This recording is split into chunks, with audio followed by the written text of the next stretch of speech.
Hello there, I'm Gatostao, a fellow game creator on AdventureBox, and I want to share with you some tips and tricks that you can use to take your games one step beyond. Today, we are going to be talking about different ways in which you can use the dialogue mechanic. When we think about dialogues in AdventureBox, the obvious use is basically the players having a conversation with some NPC that they come across. But what if we want a narrator for our story? Or maybe we want to give the player's character more personality by giving them self-thoughts while discovering the world? Or what if we want someone guiding the player through a radio, like in Metal Gear?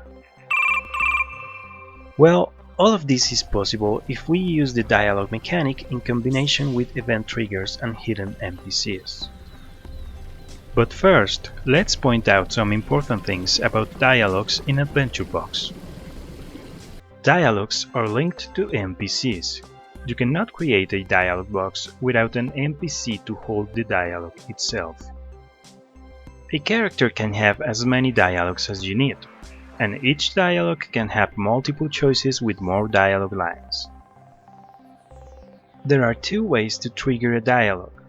One is by interacting with a friendly NPC, and the other is by using an external event to trigger the dialogue without interacting with any NPC.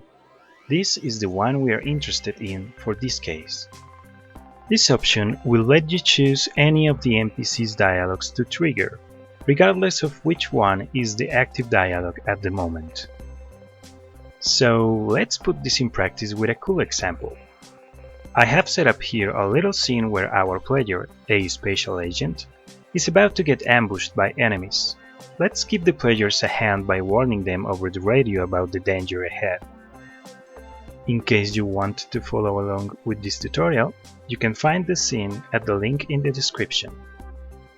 We have our player, 2 enemy guards, and a level in which the player cannot see the enemies and has to move towards them. Let's give the players a radio call from their sidekick before they get to the corner. First, let's create our sidekick character.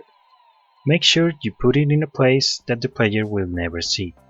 You can make a cave for it and then seal it when you are finished creating your game. Let's call him Radio Guy.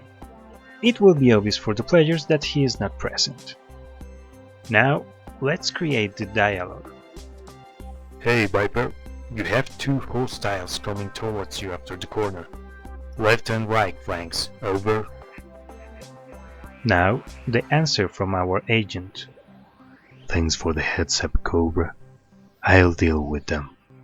Entering radio silence. We want this dialogue to be a warning, so we need a way to trigger it before the character reaches the end of the hallway. You can use any object to trigger the dialogue.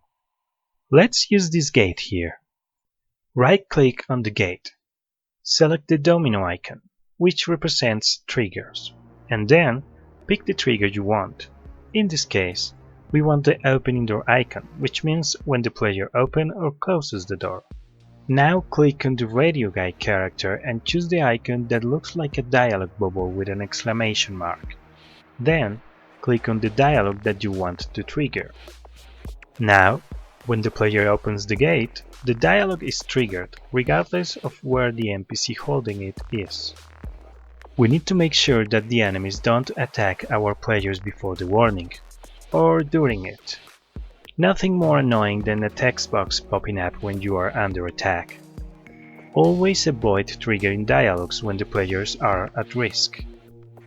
Besides, it will break our game experience if the warning doesn't come up before the player can actually see the enemies.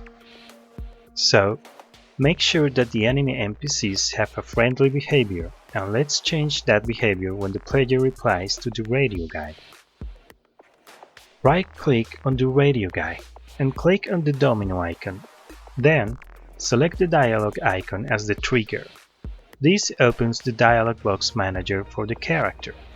Select the dialogue you want and then look for the answer that will be used as the trigger. This is important. Only the answer of the player can be used as a trigger. Dialogues without answers won't be able to trigger events. Now, click on the enemy and select the head icon. This will switch its behavior. And that's all! Now, when the player replies to the radio guy, the NPCs become enemies and will be ready to go after the player. Go ahead and think about other ways to use this technique. Maybe the main character can have multiple personalities that whisper in their ear? It's up to you. Take your games one step beyond. I'll see you later with more tips and tricks.